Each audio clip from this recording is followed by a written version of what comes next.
viewers, mga binamahal sa iba't mabang ng mga binamahal sa ating mga mahal na kapatid na patuloy, beloved Brother Delmo. Pagpupuri at Amen. Praise the Lord. Amen, praise the Lord po. Ang pinakamataas na pagpupuri at pagluwalhati at karangalan ay sa ating tagapagligtas na mahal na Panginoong Heso Kristo. Dobling paggalang sa ating beloved parents of the Lord, parents in the Lord. Ating inaalala ang mga ipinagpalang aral at turo ng ating minamahal at iginagalang na Pastor Beloved Evangelist Wildy E. Almeda at ating beloved Assistant Pastor Lina C. Almeda. Pagbati sa beloved Almeda family, beloved preachers, workers, mahal na mga kapatiran. Magandang gabi po sa inyong lahat, mga minamahal.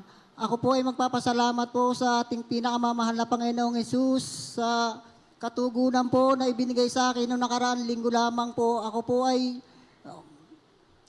pasintabi po sa mga kumakain. Ako po ay nagbublow po ng dugo noong nakaraan na linggo, mga minamahal. At hindi ko po alam kung bakit po ito ay naranas ko po. At alam niyo po, minamahal, nung ito po ay naranas ko, binaliwala ko po ito, hindi ko po ito pinapaalam kahit po sa aking ginagawan, kahit po sa aking mga mahal sa buhay, hindi ko po pinapaalam dahil ayaw ko po silang mag-alala. Nung minsan isang araw po ay nakita po ito ng aking beloved wife na nung ako po ay biglang na-blow po, ito po ay na-blow po ko po ang isang malaking dugo dun sa may CR po namin. At alam niyo po, minamahal, ang sabi po sa akin ng aking beloved asawa, magpa-check up ka na. Sabi ko, hindi ako magpapa-check up. Baka nagkataon lamang ito. Alam niyo, minamahal, bago po ito, hindi ko po talaga ito pina-check up dahil sabi ko, baka po wala lang ito. Subalit, alam niyo, minamahal, nung gabi na pagtulog ko, na naginip po ako, minamahal, na nandito po ako mismo sa loob ng church, pero binaliwala ko po itong mga ilang araw pa po. Talagang hindi ko po alam na yun po pala ay isang kaparaanan na upang, alam niyo po, minamahal, dito po ako po ay nanalangin at ako po ay pumunta rito upang mag-fasting. Alam niyo po, minamahal, sa pagpa-fasting ko po, itinuong ko po ang panalangin. Andiyan po ako umiyak. Kahit po ako na alam ko, iduduwal po ako ng dugo. Alam niyo po, minamahal, dito po sa gawain ito, tunay pong tunay na ang Diyos po dito ay totoo. Alam niyo po, pagtapos po ng pagka-fasting ko, minamahal, ang binublow ko pong dugo ay wala na po, nawala po. Yes, Hallelujah. Sino po ang hindi maglilingkod sa gawain ng Jesus Miracle Crusade kung hindi ko po nakilala ang gawain ito? Siguro po ngayon ay wala na po. Hindi ko po alam kung nasan po ako at dito ay papatotoo ko rin po, mga minamahal. Alam niyo po, nung ako po, bago po ako masave dito, ako po ay punong-puno ng bisyo. Nandiyan po, mga minamahal, na alak, sigarilyo, at saka talaga po, mga minamahal, na wala pong kapayapaan sa buhay ko. Andiyan po na, pati po yung barangay ng Saog dito, hindi ko naman po binababa po sa sarili ko at sadya po yun po ay totoo na talagang ayaw na po nila akong papuntahin o uwiin sa bahay namin dahil sapagkat pag ako po ay nalalasing, halos lahat po ng mga barangay tano dinaaway ko. At yan pong kantong-kanto ng Saog na yan na ginagawa ko puntahanan pag ako po ay nalalasing. Diyan na lang po ako natutulog. Pag ako po ay ginigising ng aking magulang upang kunin at pauwiin sa amin, alam niyo pa, may minamahal, ginagawa ko po, ako po ay nagwawala sa amin. Halos nawawasak po ang bahay namin at mga gamit, mga minamahal. At dahil po dyan, pati po yung magulang ko, pinapalayas na rin po ako. Pero sadya pong napakabuti po ng ating pinakamamahal na Panginoon. Yes, Hallelujah. hallelujah. Dahil kung nang nakarating po ako rito sa Jesus Miracle Crusade, nung unang punta ko po dyan sa pintuan na yan, hindi ko po alam na kung ano po na, ako po ba iiyak ko, hindi, ngunit pagdating po rito, at ako po ay nagpabautismo, minamahal, hindi ko po alam na malamig na dumada po sa aking katawan na yun po pala ay presensya na ng pangalan ng Panginoong Hesus. Hallelujah, upang ako po ay maglingkod. At nagpapasalamat po ako sa ating pinakamamahal na Panginoon, pinakamamahal na Panginoong Hesus dahil meron po siyang ginamit upang ako po ay makarating sa gawain nito. At sa unang dalangin po ng ating pinakamamahal, beloved, mahal na Pastor Evangelista E. Almeda, Andiyan po ang lahat ng katuguran ng panalangin ko. Nagkaroon po ako ng kapayapaan. Ngayon po Yes, tahimik hallelujah. na ako po'y naglalakad dyan. Ang sabi po sa akin ng mga tanod, ano nangyari? Ikaw ba, Minagic? Isa lang po sinasabi ko. Ako po dati hindi po ako marunong mag-sharing. Pero ngayon po, sinishare ko sa kanila ang kabutihan ng Panginoon.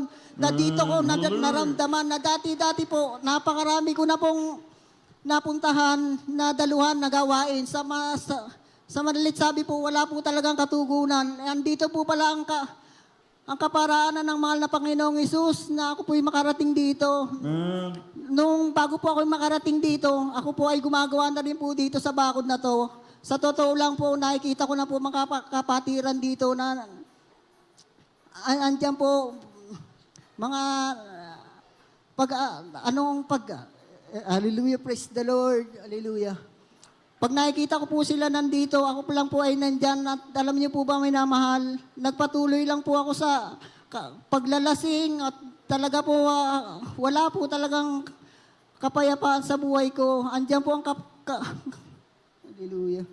Kaparaanan ng mahal na Panginoong Hesus na sadyang dito ko po pala matatagpuan ng tunay na kapayapaan, mga minamahal. At dito rin po, mga minamahal, nung ako po ay baguhan pa lamang dito, pinakita na rin po sa akin ng pinakamamahal na Panginoong Hesus ang talagang kagalingan ng anak ko na dati-rati po. Ito po ay lagi pong may lagnat. Subalit sa pagsabi nga po sa atin ng ating beloved mahal na pastor, ito po ay alliance natin at banggitin natin sa mahal na Panginoong Hesus at ito po ay gumagaling. Totoo po yan ay gumaling at saka at yan din po, mga minamahal, nagpapasalamat din po ako sa mahal na Panginoong Hesus nung 1 taon po lamang dito po nung ako po ay pupunta sa church na to, mayroon po sa amin pumasok na masamang loob, mga minamahal. Nung pumasok po ito sa amin, mga minamahal, andyan po na sinabi po raw po sa akin beloved wife na huwag siyang mag-iingay dahil may masama raw pong mangyayari. Subalit alam niyo, minamahal, tumagal po daw ito ng mga 15 minutes. Nasa loob lamang po ang masamang loob po na yun. At lagi po niyan sinasabi, huwag kayong mag-iingay kundi may mangyayaring masama sa inyo. Alam niyo po ba, ang nangyari po noon na sabi po sa akin ng beloved misis ko na hinahanap ka nung tao, hindi ko alam kung bakit. Tapos nung tinanong daw po nung masamang loob po na pumasok sa amin, ang sabi po sa beloved misis ko na, nasan yung mister mo?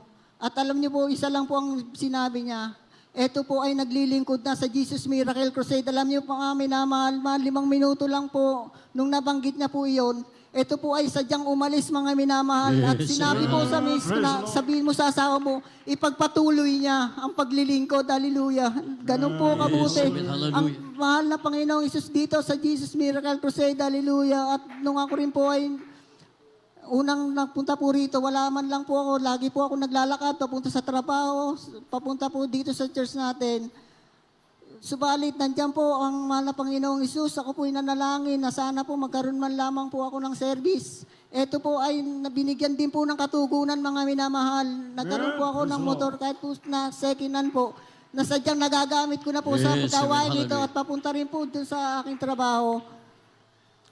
At minamahal, nagpapasalamat po ako sa ating mahal na Panginoong Hesus sa lahat ng kalakasan na binibigay niya sa amin at doon sa pagpapala, hallelujah, ang lahat ng kapurihan at pasasalamat ay tanging nasa ating pinakamamahal na Panginoong Hesus po lamang. Hallelujah, praise the Lord.